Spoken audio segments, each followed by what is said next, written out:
বহমান সময়ের স্রোতে কেটেছে 17টি বছর। দীর্ঘ সময় দেশে আসতে না পারার আক্ষেপ অবশেষে দূর হচ্ছে।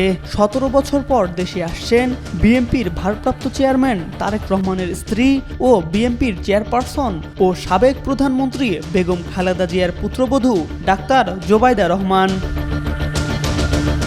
লন্ডনে চিকিৎসা শেষে আগামী 5 মে দেশে ফিরছেন খালেদা জিয়া।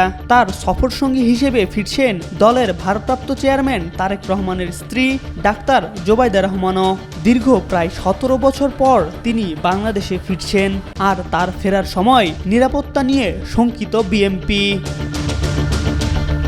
যে কারণে ডাক্তার জোবাইদা রহমানের নিরাপত্তা নিশ্চিত করতে পুলিশ মহাপরিদর্শক আইজিপি বরাবর গত 30 এপ্রিল 4 স্তরের নিরাপত্তা চেয়ে একটি চিঠি দিয়েছে বিএনপি। সামাজিক যোগাযোগ মাধ্যমে ওই চিঠিটি ছড়িয়েও পড়েছে। চিঠিতে উল্লেখ করা হয়, শহীদ রাষ্ট্রপতি জিয়াউর রহমান পরিবারের সদস্য এবং বিএনপির ভারপ্রাপ্ত চেয়ারম্যান তারেক রহমানের সহধর্মিণী হিসেবে ডাক্তার জোবাইদা রহমানের জীবনে নিরাপত্তার ঝুঁকি রয়েছে। তিনি ঢাকায় অবস্থানকালে ধানমন্ডিস্থ তার পৈতৃক বাসভবন মাহবুব ভবনে থাকবেন। চিঠিতে ডাক্তার জোবাইদার নিরাপত্তা নিশ্চিত করতে 4টি ব্যবস্থা গ্রহণের অনুরোধ জানানো হয়েছে। অনুরোধগুলো হলো: একজন সশস্ত্র গানম্যান নিয়োগ, গাড়িসহ পুলিশ প্রোটেকশন, বাসায় পুলিশ প্রহরা ও বাসার প্রবেশপথে আর্চওয়ে স্থাপন।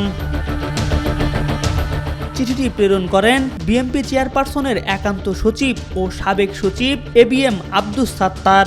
অনুলিপি পাঠানো হয়েছে স্বরাষ্ট্র মন্ত্রণালয়ের সিনিয়র সচিব, স্বরাষ্ট্র উপদেষ্টার একান্ত সচিব, ঢাকা মহানগর পুলিশ কমিশনার এবং স্বরাষ্ট্র মন্ত্রণালয়ের প্রধান উপদেষ্টার বিশেষ সহকারী বরাবর।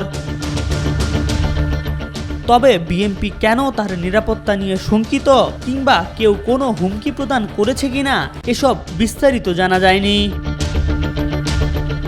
এম আর আকাশ, আজকাল।